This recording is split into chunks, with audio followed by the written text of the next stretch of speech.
Idokar ibu lebe-lebeo, yari ibujin. Imarong wale mawachim narokke. Aluk pun laban. Uwe to korenu oleben. Ngai boje do yale. Chích yo to ko ik loan yale jen. Ngo lukai to kom narong epan parno tiartak. Ai narong tulu kuno to mayan mamaro. Ngo warar wal manartakan. Mayan mamaro ngo yawan diktakam tabare.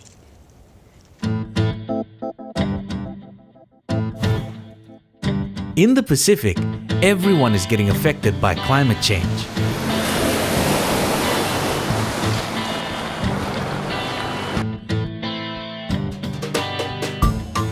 Extreme weather patterns are occurring a lot more frequently in our paradise, and the severity of the impacts continue to increase.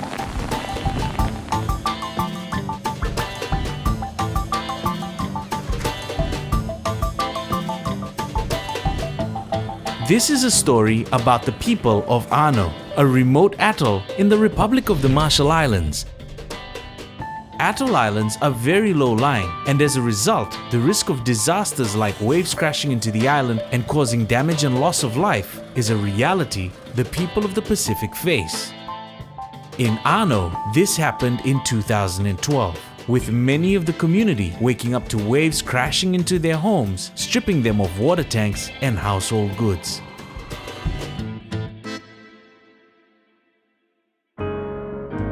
Inundation refers to the overflow of water into an area that is normally dry.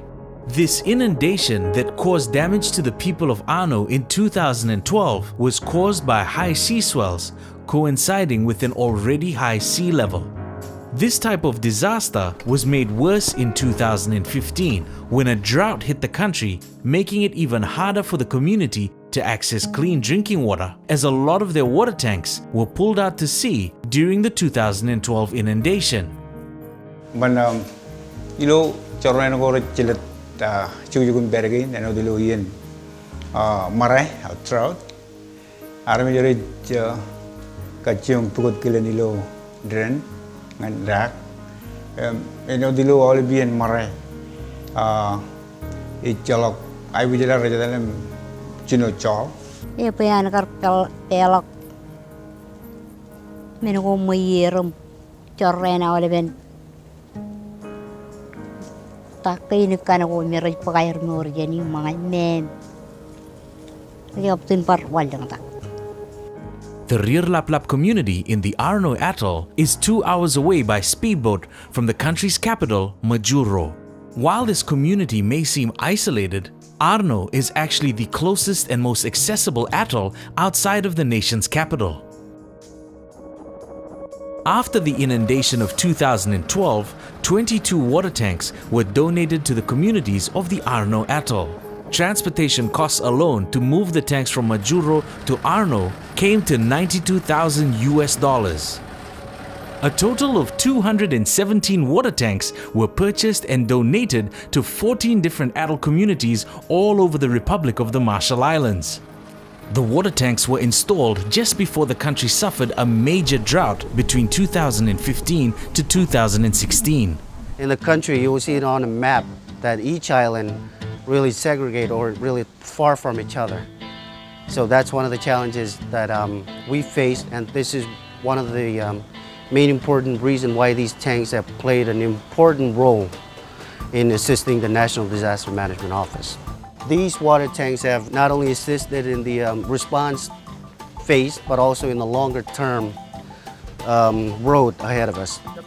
If the water tanks and rain harvesting systems are installed correctly, only a few days of good rainfall can supply a family with months of clean drinking water. Climate change will continue to affect the Republic of the Marshall Islands drastically, and while the discussion of relocation continues to surface, it is not a simple solution.